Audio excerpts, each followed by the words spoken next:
National income Indonesia naik dari lower middle income menjadi upper middle income country. Bapak Ibu yang saya hormati, menjadi negara berpenghasilan tinggi bukanlah hal yang mudah. Banyak negara-negara dunia ketiga yang sudah puluhan tahun bahkan mendekati satu abad hanya berhenti sebagai negara berpenghasilan menengah. Artinya mereka terjebak pada middle income trap.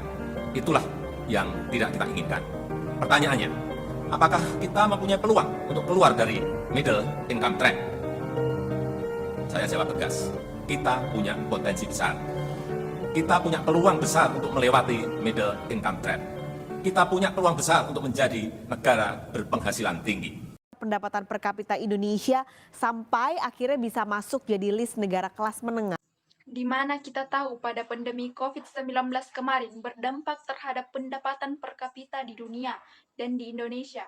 Selama pandemi, Indonesia mengalami penurunan pendapatan per kapita. Pandemi berdampak signifikan terhadap perekonomian global, termasuk Indonesia yang mengalami pertumbuhan ekonomi negatif di tahun 2020. Namun, di tengah pandemi, perekonomian Indonesia menunjukkan tanda-tanda perbaikan. Pada tahun 2021, tingkat pertumbuhan ekonomi nasional sebesar 3,69%, meningkatkan pendapatan per kapita menjadi 62,2 juta, lebih tinggi dari tingkat sebelum pandemi sebesar 59,3 juta pada tahun 2019. Upaya pemerintah untuk mengendalikan pandemi telah berkontribusi pada perbaikan ini. Meskipun pendapatan per kapita secara keseluruhan menurun, pemerintah telah melakukan upaya untuk memastikan bahwa masyarakat rentan dan miskin terus menerima bantuan. Pendapatan per kapita adalah ukuran ekonomi yang menunjukkan berapa banyak uang rata-rata yang diperoleh setiap orang di suatu negara. Itu dihitung dengan membagi total produk domestik bruto dengan total populasi. Produk domestik bruto adalah nilai total semua barang dan jasa yang diproduksi di suatu negara pada tahun tertentu. Sedangkan populasi adalah jumlah total penduduk yang tinggal di suatu negara. Ketimpangan memiliki pengaruh yang signifikan terhadap kelas suatu negara. Yang pertama, pembangunan ekonomi yang terganggu. Ketimpangan pendapatan dapat menjadi hambatan dalam pembangunan ekonomi suatu negara. Perbedaan pendapatan yang besar antara kelompok kaya dan miskin dapat menciptakan keharmonisan dalam distribusi sumber daya dan kesempatan ekonomi. Yang kedua, rendahnya tingkat inovasi. Negara dengan tingkat pendidikan yang tinggi cenderung memiliki tingkat inovasi yang lebih rendah. Ketimpangan pendapatan yang menyebabkan ketimpangan pendidikan teknologi dapat menghambat pertumbuhan ekonomi dan kemajuan ekonomi. Yang ketiga, pertumbuhan ekonomi yang terhambat. Ketimpangan pendapatan yang tinggi dapat menjadi penghambat bagi pertumbuhan ekonomi suatu negara. Ketimpangan yang tinggi dapat menghambat mobilitas sosial, mengurangi daya beli masyarakat, dan menghambat investasi dan konsumsi masyarakat. Yang keempat, masalah sosial. Ketimpangan pendapatan tinggi dapat menimbulkan masalah sosial seperti ketegangan sosial, ketidakstabilan politik, dan konflik antar kelompok. Ketimpangan yang ekstrim dapat menciptakan ketegangan sosial yang signifikan dan mengancam stabilisasi sosial suatu negara. Yang kelima, kemiskinan persisten. Ketimpangan pendapatan yang tinggi seringkali berhubungan dengan tingkat kemiskinan yang tinggi. Kelompok masyarakat yang berada di garis kemiskinan akan kesulitan untuk naik ke kelas yang lebih tinggi jika tingkat pendapatan terus meningkat. Pendapatan per kapita adalah ukuran yang berguna dari standar hidup di suatu negara. Ini menunjukkan berapa banyak uang rata-rata yang diperoleh setiap orang di suatu negara. Namun, perlu diperhatikan bahwa pendapatan per kapita tidak memperhitungkan distribusi pendapatan. Ini berarti suatu negara memiliki pendapatan per kapita yang tinggi, tetapi sejumlah kecil orang memperoleh banyak uang, sedangkan mayoritas penduduk berpenghasilan sangat sedikit. Di Indonesia, pendapatan per kapita terus meningkat dalam beberapa tahun terakhir. Pada tahun 2010, pendapatan per kapita hanya 3.178 dolar Amerika Serikat. Ini berarti pendapatan per kapita telah meningkat lebih dari 50% dari 13 tahun terakhir. Namun, pendapatan per kapita di Indonesia masih relatif rendah dibanding negara lain. Tahun 2022, pendapatan per kapita di Indonesia menduduki peringkat 120 dari 191 negara di dunia. Artinya, ada banyak negara yang rata-rata orangnya berpenghasilan lebih tinggi daripada di Indonesia. Meskipun pendapatan per kapita relatif rendah, Indonesia telah membuat kemajuan yang signifikan dalam hal pembangunan ekonomi dalam beberapa tahun terakhir. Negara ini telah mengalami pertumbuhan ekonomi yang kuat dan tingkat kemiskinan telah menurun. Namun masih banyak pekerjaan yang harus dilakukan untuk meningkatkan taraf hidup seluruh rakyat Indonesia. Ada beberapa faktor yang dapat berkontribusi terhadap peningkatan pendapatan per kapita suatu negara, yaitu pertumbuhan ekonomi dan peningkatan produktivitas.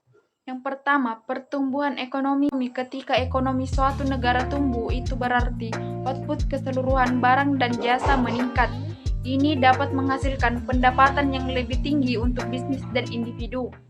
Yang kedua, peningkatan produktivitas. Produktivitas adalah jumlah output yang dapat dihasilkan oleh seorang pekerja dalam jumlah waktu tertentu. Ketika produktivitas meningkat, itu berarti pekerja mampu menghasilkan lebih banyak barang dan jasa dengan jumlah usaha yang sama. Hal ini dapat menyebabkan upah dan gaji yang lebih tinggi, yang dapat meningkatkan pendapatan per kapita. Dan artinya kalau pertumbuhan atau klasifikasi Indonesia naik, ini artinya memang pertumbuhan ekonomi Indonesia cenderung lebih cepat dibandingkan negara-negara lain di dunia. Dan ini tentunya menjadi salah satu, tidak terlepas juga ya dari beberapa kebijakan pemerintah pada saat pandemi, karena kan kita turun klasifikasinya itu pada saat 2020 ya, pada saat kita menghadapi pandemi. Dicabutnya kebijakan pemberlakuan pembatasan kegiatan masyarakat atau PPKM di akhir tahun lalu seakan menjadi akhir manis pergulatan ekonomi Indonesia dari tekanan di sepanjang tahun 2022.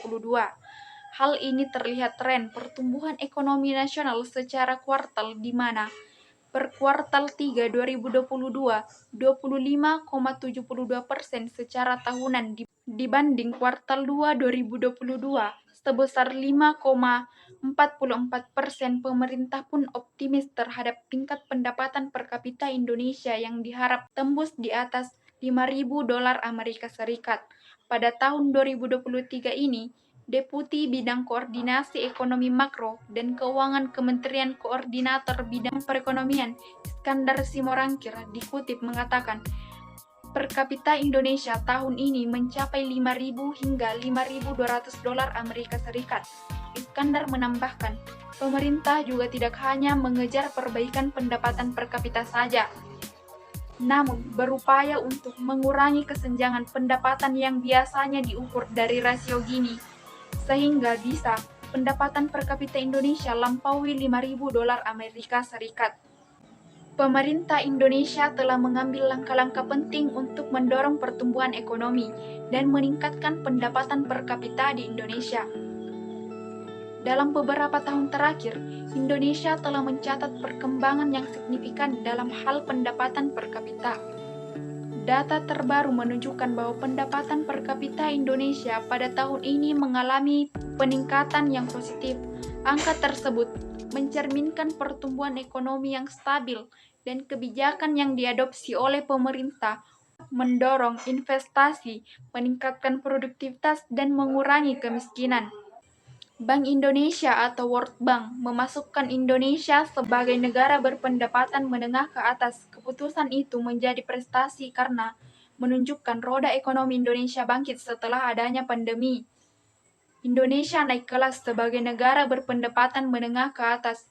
Dilihat dari pendapatan nasional bruto atau gross national income per kapita, di mana Indonesia mengalami peningkatan pada tahun berdasarkan data World Bank Group Country Classification B Income For FY24, pendapatan nasional bruto per kapita Indonesia tahun 2022 mencapai $4.580 Amerika Serikat atau nyaris 70 juta rupiah dalam satu tahun. Angka itu meningkat 9,8% bila dibandingkan dari tahun sebelumnya, di mana PNB Indonesia sebesar $4.170 Amerika Serikat. Tapi, meski dinyatakan naik kelas, PNB per kapita Indonesia ternyata masih tertinggal dari sejumlah negara tetangga di Asia Tenggara. Indonesia hanya menempati peringkat kelima dari 11 negara ASEAN. Singapura masih menjadi negara dengan PNB per kapita terbesar di ASEAN. Singapura masuk ke dalam kategori negara berpendapatan tinggi itu dengan angka $67,200 atau sekitar 1 miliar rupiah pada tahun lalu. Kemudian di urutan kedua ada Brunei Darussalam, urutan ketiga Malaysia, dan urutan keempat Thailand. Salah satu faktor yang berkontribusi pada peningkatan pendapatan per kapita di Indonesia adalah pertumbuhan sektor ekonomi yang kuat.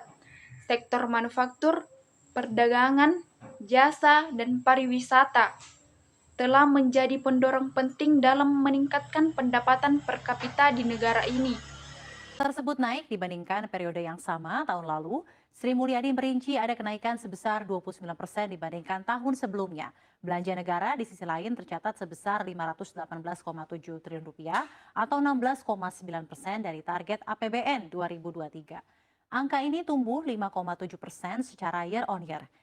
Selain itu, upaya pemerintah untuk memperkuat sektor pertanian dan meningkatkan kualitas sumber daya manusia juga telah memberikan dampak positif. Namun, meskipun ada kemajuan yang signifikan, Indonesia masih dihadapkan pada beberapa tantangan dalam meningkatkan pendapatan per kapita secara merata di seluruh wilayah. Ketimpangan regional dan kesenjangan antara perkotaan dan pedesaan tetap menjadi masalah yang perlu diatasi. Pemerintah terus berupaya untuk mengurangi kesenjangan ini dengan mengarahkan investasi ke daerah-daerah yang kurang berkembang dan memberikan akses yang lebih baik ke layanan dasar seperti pendidikan dan kesehatan. Selain itu, pengelolaan sumber daya alam yang berkelanjutan, peningkatan inovasi, dan peningkatan produktivitas juga menjadi faktor penting dalam mempercepat pertumbuhan pendapatan per kapita di Indonesia. Secara keseluruhan, Indonesia telah mencatat perkembangan yang positif dalam hal pendapatan per kapita. Namun, masih banyak pekerjaan yang harus dilakukan untuk memastikan bahwa manfaat dari pertumbuhan ekonomi yang kuat dapat dirasakan oleh semua lapisan masyarakat dan di seluruh wilayah Indonesia.